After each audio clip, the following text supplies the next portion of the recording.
ನಮಸ್ಕಾರ Harish sir, Shantinagar MLA. ನಮಸ್ಕಾರ sir, ನಿಮ್ಮ ಹತ್ರ ಒಂದು ವಿನಂತಿ. ಮೋಟು ಅಂತ ಒಂದು ಹುಡುಗ LR ನಗರದಲ್ಲಿ ಇದ್ದಾನೆ, ನಿಮ್ಮ ಕ್ಷೇತ್ರನೇ ಆಗ್ಬೋದು. ದಯವಿಟ್ಟು ಆ ಕುಟುಂಬಕ್ಕೆ ಒಂದು ಮನೆ ಮಾಡಿಕೊಡಿ ಸರ್. ಪಾಪ ಇಡೀ ಪ್ರಪಂಚದಲ್ಲಿ ಇರುವ ಎಲ್ಲರೂ ನಗುಪಾಟು ಮಾಡುವ ಒಬ್ಬ ನಟ, ಒಂದು ಸಣ್ಣ ಹುಡುಗ, ಅವ್ರಿಗೆ ಮನೆ ಇಲ್ಲ ಸರ್. ದಯವಿಟ್ಟು ಸ್ವಲ್ಪ ಹರೀಶ್ ಸರ್ ಜ್ಞಾಪಕ ಮಾಡ್ಕೊಳ್ಳಿ. ಆ ಮನೆ ನೋಡಿಬಿಟ್ಟು ಅವರು ಹೆಂಗೆ ಜೀವನ ಮಾಡ್ತಾರೆ ಅಂತ, ಅದು ನಿಮ್ಮ ಕ್ಷೇತ್ರದ ಒಳಗಡೆ ಹೆಂಗೆ ಜೀವನ ಮಾಡ್ತಾರೆ ಅಂತ ಭಾಳ ಕಷ್ಟ ಆಗ್ತಾಯಿದೆ. ದಯವಿಟ್ಟು ಹರೀಶ್ ಸಾರು ಸೇರುತ್ತೆ, ಇಲ್ಲಾಂದರೆ ರಾಮಲಿಂಗಾರೆಡ್ಡಿ ಸಾರ್ಗೂ ಸೇರುತ್ತೆ. ಈ ಎರಡು ಭಾಗದಲ್ಲಿ ಯಾರಿಗೋ ಒಬ್ಬರು ಸೇರುತ್ತೆ. ದಯವಿಟ್ಟು ನನ್ನ ಮಾಧ್ಯಮ ನೋಡೋರು ದಯವಿಟ್ಟು ಈ ಹರೀಶ್ ಸರ್ ಇದೇನು ನಾನು ಈ ವಿಡಿಯೋ ಮಾಡ್ತೀನಿ, ಆ LR ನಗರದಲ್ಲಿ ಒಂದು ಹಾಮೋ ಅಂತ ಒಂದು ಕಾರ್ಯಕ್ರಮ ಮಾಡ್ತಾರೆ. ಫೇಸ್ಬುಕ್ ಮುಖಾಂತರ, ಈ ಟ್ವಿಟ್ಟರ್ ಮುಖಾಂತರ, ಈ ಇನ್ಸ್ಟಾಗ್ರಾಮ್ ಮುಖಾಂತರ ಥರ ಮಾಡ್ತಾರೆ. ಈ ಜಾಲತಾಣದಲ್ಲಿ ಮಾಡುವ ಅದರಲ್ಲಿ ಒಂದು ಹುಡುಗ, ಸಣ್ಣ ಹುಡುಗ, ಭಾಳ ಅಭಿನಯ ನಟ ಸರ್. ಅವನ ಕುಟುಂಬ ನೋಡಿದ್ರೆ ಪಾಪ ತುಂಬ ಕಡು ಬಡವರು. ಅವನಿಗೆ ಫೋಟೋ ಕೂಡ ಹಾಕ್ತೀನಿ. ದಯವಿಟ್ಟು ನಿಮ್ಮ ಕೈಗೆ ಆದರೆ ಅವನಿಗೇನಾದರೂ ಒಂದು ಮನೆ ಕಟ್ಟೋಕ್ಕೆ ಸನ್ಮಾನ್ಯ ಹ್ಯಾರಿಸು ಶಾಂತಿನಗರ್ MLA ಅವ್ರಿಗೆ ವಿನಂತಿ ಮಾಡ್ಕೊತೀನಿ.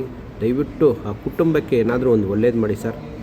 ಭಾಳ ಕಷ್ಟದಿಂದ ಇರುವ ಒಂದು ಕುಟುಂಬ, ಇಡೀ ವಿಶ್ವನೇ ಅವ್ನು ನೋಡಿದ್ರೆ ಪಾಪ ನಗ್ಕೊಂಡೇ ಇರುವ ಒಬ್ಬ.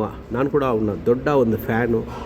ಆ ಸಣ್ಣ ಹುಡುಗ ಮೋಟು ಅಂತ, ಅವನಿಗೆ ಏನಾದರೂ ಒಂದು ಒಳ್ಳೇದು ಮಾಡಿ ಸರ್. ಹರೀಶ್ ಸಾರಿಗೆ ಇದು ಒಂದು ವಿನಂತಿ. ಶಾಂತಿನಗರದಲ್ಲಿ, ಬೆಂಗಳೂರಿನಲ್ಲಿ ಇರುವ ಎಲ್ಲ ಸ್ನೇಹಿತರಿಗೂ ಹೇಳ್ತೀನಿ, ಆ ಮೋಟು ಕುಟುಂಬಕ್ಕೆ ನಿಮ್ಮ ಕೈ ಆಗಿರುವ ಏನಾದರೂ ಒಂದು ಹೆಲ್ಪ್ ಮಾಡಿ. ಅವನ ವಿದ್ಯಾಭ್ಯಾಸಕ್ಕೆ ಹೆಲ್ಪ್ ಮಾಡಿ.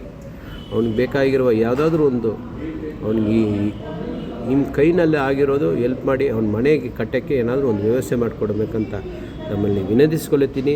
ನನ್ನ ಮಾತು ಕೇಳಿರೋ ತಮ್ಮೆಲ್ಲರಿಗೂ ಪ್ರೀತಿಯ ನಮಸ್ಕಾರ. ಎಲ್ಲರಿಗೂ ಜೈ ಭೀಮ್, ಜೈ ಭಗತ್ ಸಿಂಗ್, ಒಂದೇ ಮಾತರಂ. ಸರ್, ಹರೀಶ್ சார், மோட்டுன குடும்பன ஒன்சலி ஞாபகம் ಮಾಡ್ಕೊಳ್ಳಿ சார். இவ்வளோ விஷயம் பண்ணிகிட்டு இருக்க, எல்லாரையும் சிரிக்க வச்சுட்டு இருக்க. பட் எனக்கு உன் வீட்டோட நிலைமை பார்க்கும்போது எனக்கு ரொம்ப எமோஷன் ஆயிடுச்சு அப்படின்னு தான் சொல்லணும்.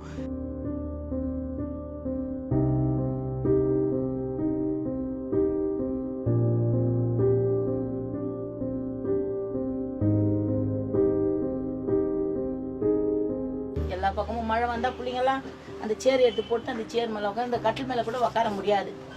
இந்த கட்டிலெல்லாம் வந்துடும் தண்ணி ஃபுல்லா.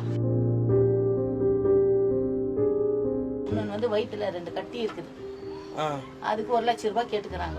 வேற மாத்திரையே மாசத்துக்கு 4000 ரூபாய் மாத்திரை வாங்கணும். நான் இப்போ தம்பி வீடியோ இதெல்லாம் பண்ணுவான், பார்த்துருக்கீங்களா? பார்த்துருந்தேன். இப்போ எவ்வளோ சந்தோஷமா இருக்கும் உங்களுக்கு? சந்தோஷமா தான் இருக்கும்.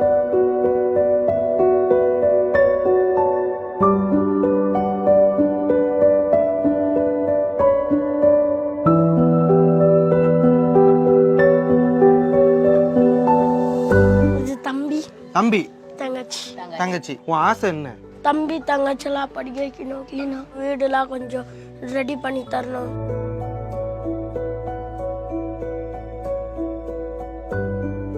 பெரியவன் இருந்தான், அவனும் இறந்துட்டான், ஆக்சிடென்ட்ல இறந்துட்டான்.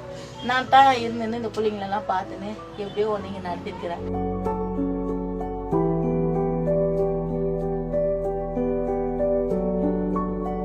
உங்களை சிரிக்க வைக்கிறேன், எங்க ஃபேமிலியை நீங்க சிரிக்க வைங்க, கொஞ்சம் ஹெல்ப் பண்ணுவோம் வீடுலாம்.